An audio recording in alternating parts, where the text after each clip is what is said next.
mengkaji tentang ayat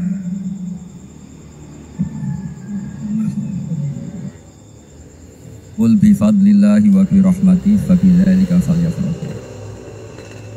Ajarkan Muhammad atau katakan Muhammad pada umatmu, sebaiknya atau seharusnya mereka hanya gembira dengan melihat fadlnya Allah dan rahmatnya Allah. Ini harus kita pahami mulai dari konstruksi yang paling pokok, yaitu akidah. Dua, ahwal. Ahwal itu satu, perilaku sosial. Tiga, mutammimat, sesuatu yang tidak pokok tapi kita butuhkan dalam mengawal hidup ini. Saya beri contoh, orang itu sampai maksiat itu karena cari kesenangan. Misalnya baru penat itu, ingin seneng, ada orang yang macam-macam lah, ingin melihat maksiat, apa itu pornografi, apa nyabu, apa macam-macam. Itu sebetulnya agama punya konsep yang luar biasa, yaitu seharusnya seseorang itu gembira dengan ketaatan. Lalu pertanyaannya, caranya gembira gimana? Gembira itu mudah. Jadi misalnya kamu sujud sama Allah Subhanahu wa taala. Terus cara berpikir begini, ini sekaligus ijazah. Cara berpikir begini. Ya Allah, ini kata Sayyidina Ali, kafani izzan an akuna laka abdan wa kafani fakhron an takuna li rabban. Ya Allah, betapa sialnya saya andaikan saya jadi budak dari makhluk yang sama. Misalnya sampean itu seorang kiai atau rektor atau doktor atau orang terpelajar, kemudian kamu jadi budak atau hamba dari makhluk yang setara. Betapa hinanya saya. Maka kata Sayyidina Ali, ya Allah, saya ini cukup bahagia, cukup bangga karena jadi budak, jadi hamba dari zat yang super atau yang maha super. Gini kok Allah Subhanahu wa ta'ala. Sehingga ada kebahagiaan yang luar biasa karena menjadi hambanya Allah Subhanahu wa ta'ala. Setelah bangga dengan jadi hambanya Allah, maka kita akan malu. Malu misalnya kok saya bahagia itu nunggu melihat pornografi, melihat maksiat. Itu terus menjadi malu. Kenapa saya bisa didikte oleh hal-hal seremeh itu? Ya, kita malu karena didikte oleh hal-hal yang seremeh itu. Karena kita didikte oleh nafsu. Jadi izzatun nafsi, satu harga diri seseorang itu harus dihidupkan untuk hanya tunduk kepada Allah Subhanahu wa ta'ala. Sehingga Nabi itu melatih satu logika tarkul ma'asi. Nabi itu dulu ketika ada seorang pemuda yang, ya karena mungkin pemuda ya, dia itu mau masuk Islam, tapi uniknya kata pemuda tadi, saya masuk Islam tapi asal dibolehkan bebas zina. Jadi ini agak sableng gitu. Jadi mau masuk Islam syaratnya dibolehkan apa? Zina atau free sex gitu. Karena orangnya agak hiper. Itu Nabi tidak langsung mengancam dengan neraka enggak. Ketika mau pamit gitu semua sahabat melarang. Mah itu jangan, kamu jangan suan Nabi. Itu permintaan yang enggak masuk akal kan?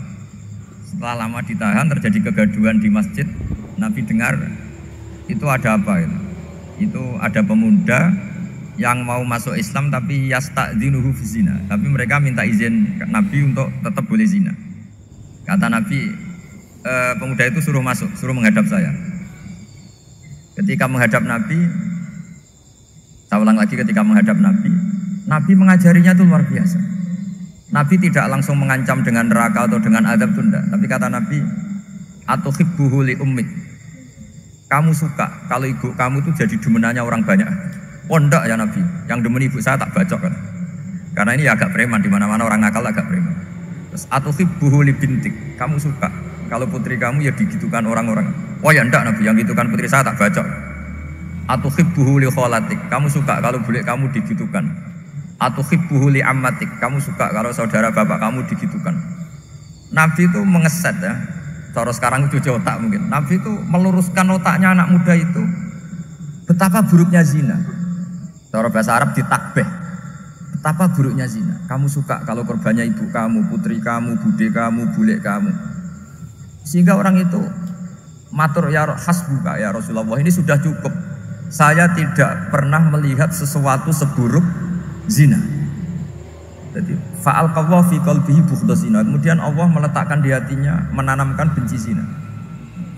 Sehingga akhirnya pemuda tadi menjadi iffah, menjadi menghindari zina.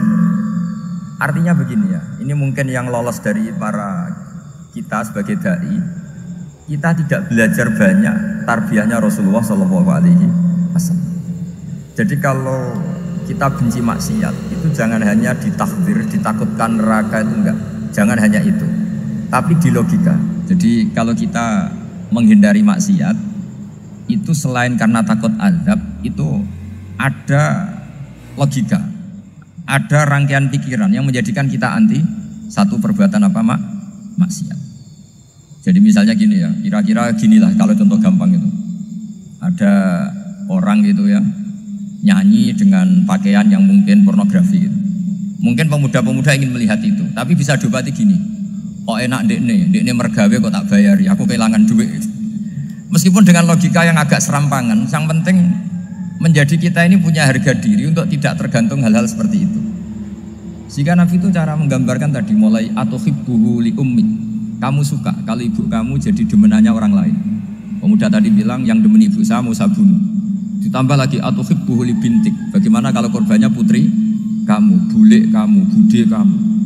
Sehingga terus si pemuda tadi betapa buruknya zina, betapa murahnya zina. Akhirnya pemuda tadi alqallahu fi qalbi bughdha zina. Terus kemudian pemuda tadi itu sangat membenci dengan apa? Berzina. Nah, pikiran-pikiran seperti ini harus kita tanamkan. Harus kita tanamkan supaya orang itu benci melakukan maksiat karena satu memang takut suhtullah, takut dibendu Allah atau dibenci Allah. Dua, memang logika kita mengarahkan tidak maksiat. Nah ini yang terkait Unisula yang nangani kedokteran, nangani medis. Sesuatu yang dilarang Allah itu pasti madharat. Maka untuk melarang seseorang bergantung sama narkoba misalnya atau hal-hal yang bahaya pada fisik, itu satu tentu bagi ahlullah, tentu karena takut Allah. Tapi banyak masyarakat yang memang benar-benar bisa meninggalkan narkoba karena efek buruknya ganja. Bahwa itu mengakibatkan sakau, mengakibatkan tidak sadarkan diri, mengakibatkan kebangkrutan ekonomi macam-macam. Sehingga mereka benar-benar benci sama yang namanya narkoba. Jadi di antara manhajul Quran itu kalau mentakbih, memburuk-burukkan maksiat itu mesti dikritik innahu kana fahisyah, innahu kana fahisyata wa maqta wa sa'a sabila. Innahu kana fahisyata wa sa'a sabila, diulang beberapa kali. Sehingga dibutuhkan kecakapan untuk menganggap satu hal yang buruk itu fahisyah, sesuatu yang enggak rasional, sesuatu yang tidak positif, sesuatu yang pasti berdampak negatif. Sehingga kalau misalnya tadi dibacakan oleh qari kuntum khaira ummatin ukhrijat linnasi ta'muruna bil ma'ruf wa tanhauna 'anil munkar. Untuk berhenti dari kemungkaran itu satu takbihun litilkal mungkar atau litilkal mungkarat, bahwa mungkarat itu kita cap, kita stigmasi bahwa itu buruk sekali. Seperti Nabi mengajarkan pemuda tadi, masa kamu suka ibu kamu digitukin lelaki lain, putri kamu, bule kamu, bude kamu, sehingga orang ini pikirannya termindset betapa buruknya zina. Sama seperti kita sukses memindset betapa buruknya narkoba, betapa buruknya bahan-bahan terlarang. Begitu juga seterusnya, terus pengkhianat dan sebagainya.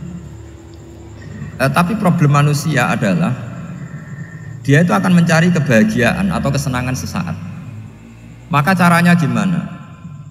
Keinginan senang lewat maksiat ini dilawan dengan nyaman dengan taat. Saya ulang lagi, nyaman dengan taat. Sehingga ulama dulu punya kalimatul munajat, artinya kalimat hubungan pribadi sama Allah yang menjadikan orang itu nyaman.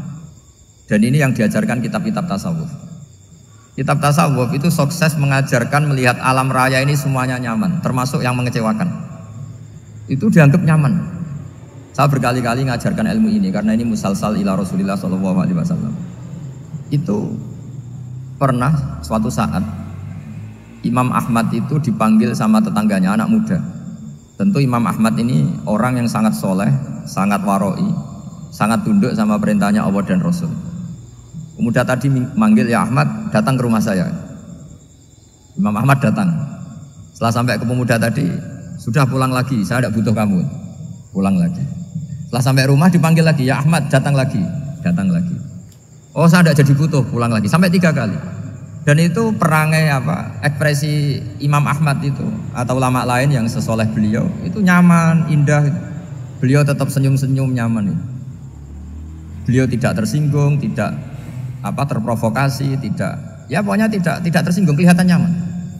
Lama-lama pemuda ini terus tanya, ya Ahmad, kamu saya perlakukan seperti ini kok tidak tersinggung? Kamu senyum-senyum saja, happy-happy saja. Jawabnya Imam Ahmad itu unik. Wahai pemuda, saya kamu panggil itu senang sekali.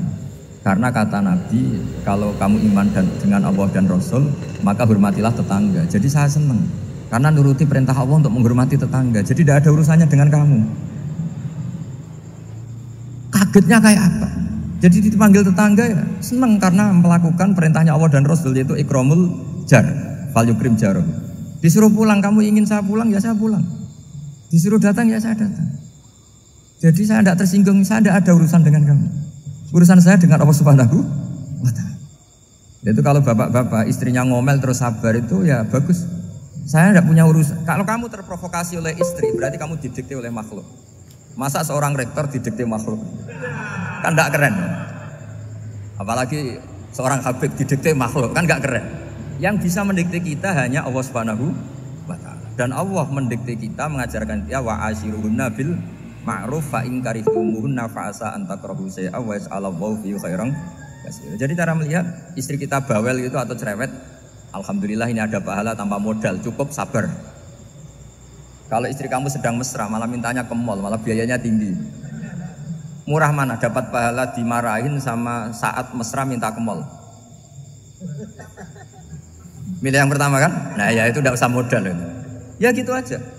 Jadi kalau istri sedang marah bawel, anggap saja ini rezeki. Dapat pahala tanpa apa? Biaya. Nah, kalau pas rukun malah nantang ke mall, biayanya malah tinggi. Jadi ulama dulu itu melihat dunia itu happy. Pernah Imam Syafi'i dikasih tahu, orang yang tadi nyium tangan kamu ya, itu di rumah menghujat Anda. Jadi dia sopan hanya di depan Anda, kalau di luar menghujat Anda. Jawabnya Imam Syafi'i lucu. Ya baguslah. Yang cerita ini kaget. Kenapa bagus ya Aba Abdillah? Kalau manggil Imam Syafi'i ya Aba Abdillah. Ya berarti saya masih wibawa, di depan saya tidak berani katanya. Jadi dipandang enteng saja.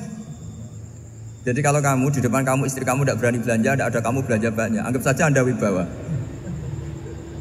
Jadi enteng saja. Pernah Imam Syafi'i dikasih tahu, separuh dari kampung Anda itu gak suka kamu. Ya baguslah. Kenapa? Oh nak rukun malah bakal utang katanya gitu. Kira-kira yang utang itu yang rukun apa yang neng-nengan? Yang rukun. Jadi enteng saja. Masyhur itu makalah Imam Syafi'i. Waman asa'a ilaika faqad atlaqaka. Orang yang berbuat buruk sama kamu berarti membebaskan kamu. Kalau saya sedang nenengan sama Habib Hasan Toha Putra, beliau naik Alphard gak nawarin saya sah karena baru nenengan. Tapi kalau sedang rukun malah harus repot mana? Rukun sama tidak rukun? Repot rukun sebetulnya. Jadi Imam Syafi'i itu happy saja. Kalau sedang rukun sama tetangga ya dianggap rukun itu satu kenikmatan. Sedang tidak rukun ya dianggap satu kenikmatan. Jadi orang dulu itu serilek itu melihat dunia. Kalau kita kan enggak, ego. Wah saya ini suami kok dimarahin istri. Wah ini egonya bangkit. Padahal egonya bangkit itu ada kebodohan di situ. Yaitu seorang rektor didikte seorang istri, seorang makhluk. Apalagi kalau Anda daftar wali itu tidak akan jadi wali. Ini wali kok tunduk sama makhluk. Karena didikte apa? Makhluk. Maka Imam Ahmad ketika tetangganya bully gitu ya santai saja, beliau happy. Ketika pemuda tadi eskal janggal, kenapa kamu gak tersinggung ya Ahmad? Memangnya saya harus tersinggung gimana? Kan tak panggil tidak jadi, tak panggil tidak jadi. Hei pemuda, saya ini tidak punya urusan dengan kamu. Saya nuruti kamu karena perintahnya Allah. Saya senang melakukan perintah Allah, harus berbaik sama kamu. Sampai 3 kali. Jadi kebahagiaan ini pula yang harus kita latih dalam melakukan ketaatan.